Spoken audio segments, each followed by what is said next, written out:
Yeah,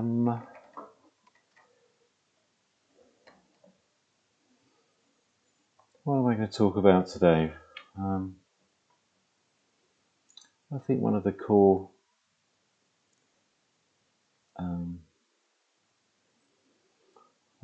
facets of Ramesh Balsekar's teaching was he would say that there is only one truth, and that everything else was just a concept. And the one truth, according to Ramesh, and this always resonated with me, was that the only truth is having a impersonal sense of I am, I exist, I am alive. And everything else apart from that, whatever anybody writes or says, is just a concept. And a concept is something that can be accepted or rejected, something that can be agreed with or disagreed with. So he would often say, even an atheist, look, Ramesh, I have degrees in psychology, physics, comparable religions, and I cannot accept that there is a God. And that's fine, because God is a concept after all. But even the atheist cannot deny that I exist. I'm alive. I'm here. Anything else was a concept.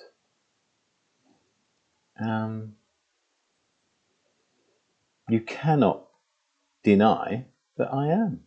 I exist. I'm alive.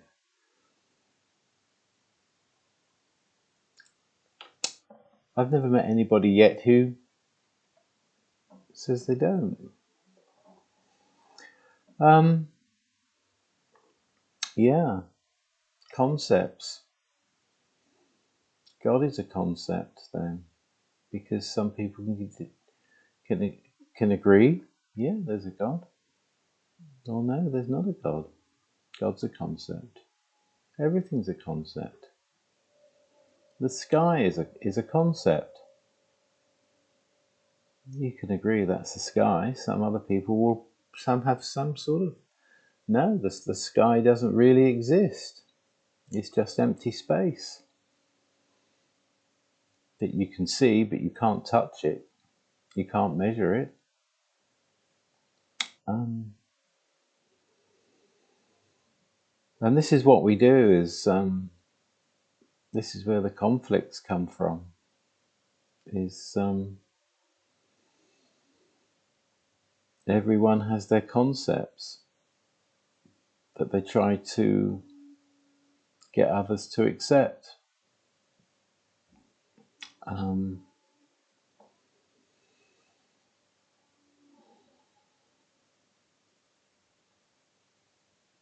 Yeah, I was sat in a local park I go to a lot, and there's a nice bench there next to the river, and I often just sit there, and this old chap came along with his dog, and I don't know, I talked to him before, sort of, I don't know, over a year ago. But he tried to convince me that he was sort of talking about how he used to be an alcoholic and in prison,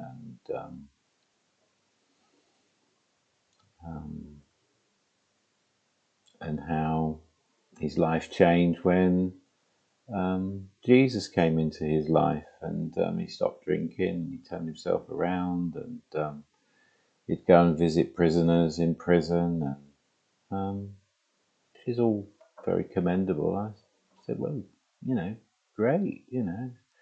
And that was sort of that end of the call. But he came along this day and he started again. I said, yeah, I'll talk to anybody. And he was saying that, you know, his son and his daughter-in-law, they're both alcoholics, and he's trying to help them, and you know, they won't accept his concepts, I guess you could say. That you need to stop drinking, you need to turn to the teachings of Jesus of Nazareth, etc., etc., etc. And I think I said something to him like, well, yeah, you know, it's well, perhaps that's their destiny to be alcoholics, and for their lives to be, from your perspective, unmanageable, and they won't listen to you, because from what you've told me, that was your early experience, and you it just seems to me that somehow you think that it was okay for you to experience it, and to have the realizations you've had, that's brought you some sort of peace of mind or whatever it is. That, but they shouldn't be doing the same. Perhaps it's, you know, and I think he said, oh, you don't understand, you know, they need God in their lives. And I said, well, you may think that they need God in their lives, but at the moment, that's not their reality. You know, that's not how they see things. And you wanting them to be some other way is not going to change them. You know, you can only help, in my, as I see it, you can only help people if they ask you to help. Can you help me? You know, can you do or say something that will help me? And he said, oh, you know, do you believe in God? And I said, well, yeah, of course. You know, I think God's in everything and everybody. And, you know, we're all the same energy that's making you talk and me listen, and make me talk and you listen, is a universal consciousness, cosmic law, God, whatever you want to call it, the source. And he said, oh, no, you know, God doesn't work like that. And I said, well, that's your concept, how God works, you know, and I've got mine. He said, well, it just seems to me that I believe in God and you don't. And I just said, well, yeah, well, that's how religious wars start, isn't it? Isn't it? You know, my God is like this, and, you know, he's the only God, and you have to accept him the way I perceive him, or her, or it. And he said, oh, nah, he said, I believe in God and you don't. That's what it is. I said, okay then, well, nice to talk to you. And off you go. Now, well, I didn't say off you go. I just said, you know, it's nice to talk to you, but I just want to sit here and by the river, if you don't mind, and be quiet. He said, oh, okay. But I believe in God and you don't. I said, oh yeah, okay. And off he toddled. And it just seemed to me that what Ramesh was saying is, this is my concept, and you have to accept it in order that I can be peaceful, I guess, or feel okay about myself and the world and you. And quite strange, really. And it's where all conflicts in the world come from, when people just cannot live and let live, as the saying goes. he's just out walking his dog. That's okay. What's the problem? I'm sat on the bench, and suddenly we have what could have became a conflict.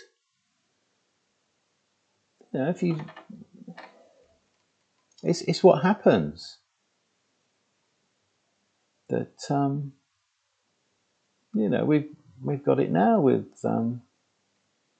the war in Ukraine. We have one body-mind organism, as Ramesh would describe it, called Vladimir Putin, who has taken on the responsibility for the entire Slavic peoples and how they should live and be organised, and where their borders should be, and where the economic control comes from, even what people need to believe.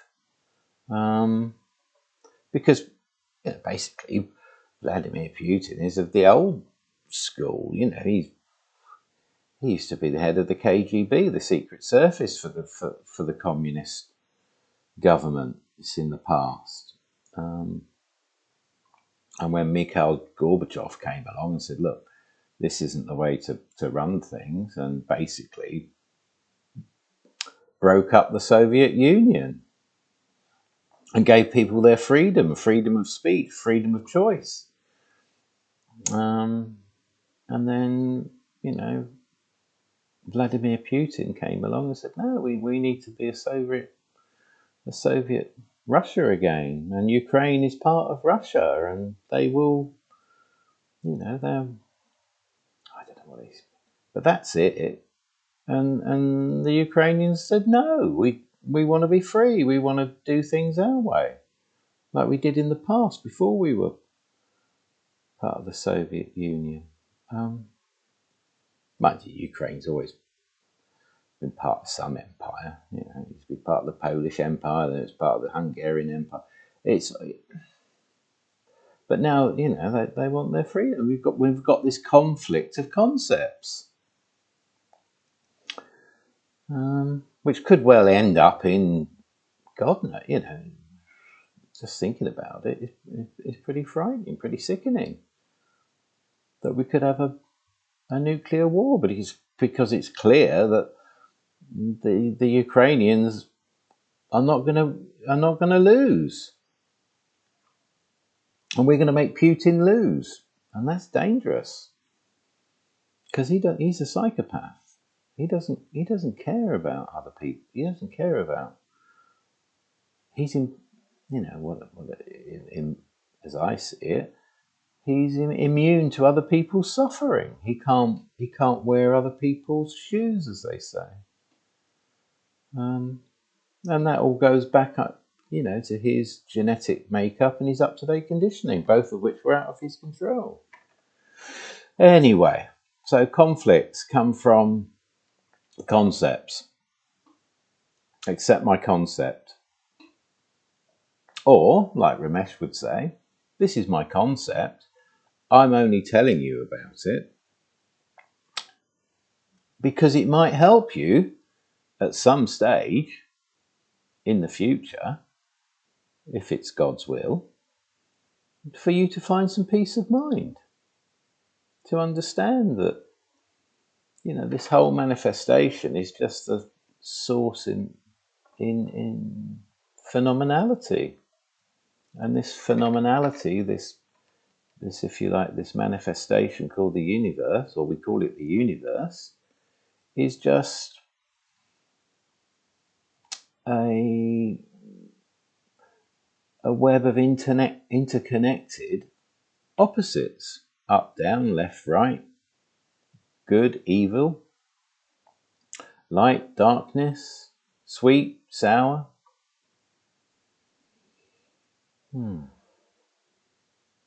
It's just in connected opposites, rather like a magnet. This is now North Pole and it's South Pole. There's day and night, light and darkness. Yeah. So, yeah, I just... But another of his core concepts were, we are as we are. We are, if you like, creations based on our genetic makeup, which we have no control over. We don't decide which parents we're born to, in which country, in which sort of social society, whether we're rich, whether we're poor, whether we're in the middle, whether we are disabled or not, whether we can see or whether we're blind, or whether we can hear or whether we're deaf, whether we can walk or can't walk. None of that's in our control. It's the way it's to do with our genetics. And the other factor is conditioning. Like we don't decide again which religion we're brought up in, or no religion. What our parents believe or don't believe. We don't decide which school we're sent to, which teachers we have, whether the teachers are kind or whether they're brutal. You know, in my case, the teachers... I went to school in London in the 1960s. They were vicious. Even well, not all vicious, but some of them were particularly vicious and would cane a 5-year-old or a 6-year-old for chattering to their neighbour who sat next to them, sat speaking to their friend. Brutal. Absolutely awful. Yeah, I remember when I was about 9 years old, and I was in what they call junior school. Then you start off in the infant school, and then when you're about 7, you go up into what they call the junior school until you're 11, and then you go to secondary school, grammar school, as I did. I was about 8 years old, and I had this teacher, and he was a great... I really liked him. He teaches mental arithmetic,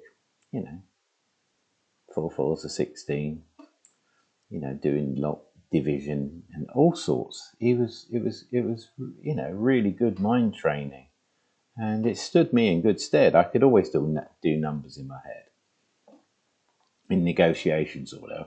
I always had a rough idea where the numbers were in terms of the negotiation. Some people have to write it on a piece of paper. I don't. I didn't then. That was a bit boastful, but that's the way I was programmed, my conditioning. Anyway, I had a friend called Stephen Rowley. Stephen was a great footballer. He was very funny. He was just a nice guy, but he couldn't do a mental arithmetic. I think today you'd probably say he was... what's the word when you can't recognise numbers and everything? Dyslexic. He couldn't write very well either, so I think he was dyslexic. But back in the 1960s, I don't think they even heard... I don't know if they've even been sort of discovered then, or whatever the word is. Anyway, Stephen couldn't do mental arithmetic, and this teacher... I'm not going to say his name, but he was a great guy. His teacher's singing and, kumbaya and all that. And he's a wonderful artist. The teachers had to paint, and he's a great guy. But he said, what's 4 4s? And Stephen only said, 12?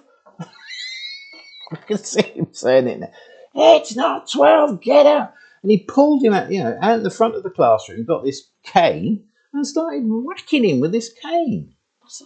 You go, he's... I thought, I don't know what happened to this day, but I just got up from my seat, and I quite like Mr. Wilde, and I've said it now.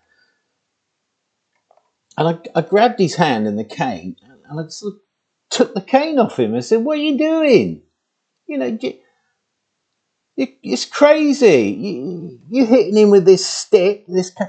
It's not going to make him be able to do mental arithmetic. It's crazy. You're mad. What's wrong with you? And Stephen said, "Oh yeah." I said, "Come on, Stephen." And we went out in the playground, play football. And Mr. Wild came out, said, "You take it." So we just ran out the school. We were out in Steve. He used to live in the flats. We went round there, had some orange juice or something. Just said, "Oh, what's that all like?" He said, "I'm never going to go back to that school." And his dad came up the next morning with him, and there was a hell of a row. Mr. Wild and the headmaster, and can't really remember what happened after that. I just remember the row. Anyway. Yeah, so conditioning. We've got no control over it. So what Ramesh would say is everybody will act from their genetic makeup and their up-to-date conditioning. They'll always do and say what they're always going to do and say, depending on the, if you like, the conditions. Like why did I was only a little, well, I was quite big for my age, but I just took the cane off the teacher. Where did that come from? It's just a reaction, just a biological reaction. Yeah. So there you are. People will always act the way they're going to act. They'll always do what they do.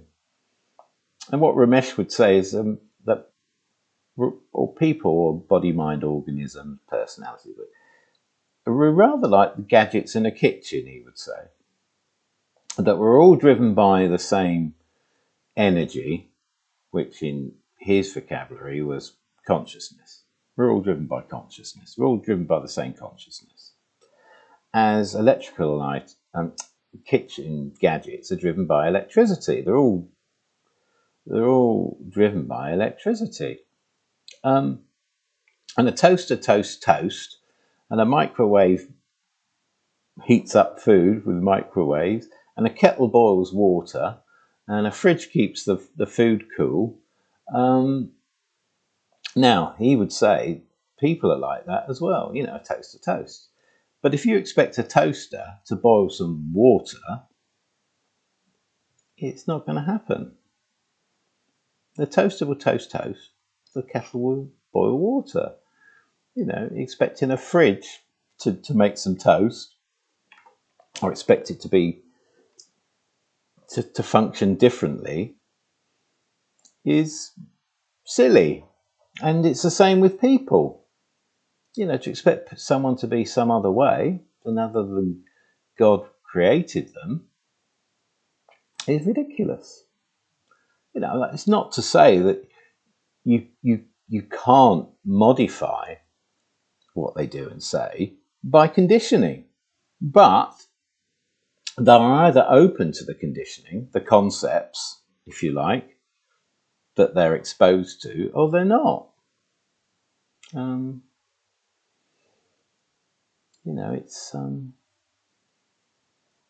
when you can see that people are or how they are, it's nothing to, and wanting them to be some other way, it just causes you and very often them suffering. And yeah, so we're all just kitchen gadgets.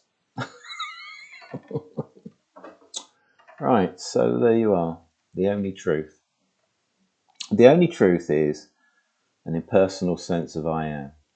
I exist. I'm alive.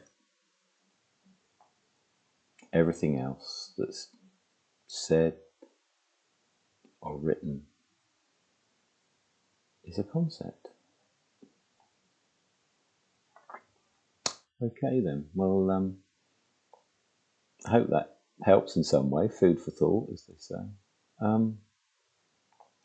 If you'd like to subscribe, that would help me and this channel, as they call it. and press the like button, because it does something to the algorithms on YouTube, so that it's sort of sent to somebody else who might be interested in what I've been speaking about. So thanks very much. Take care. Bye bye.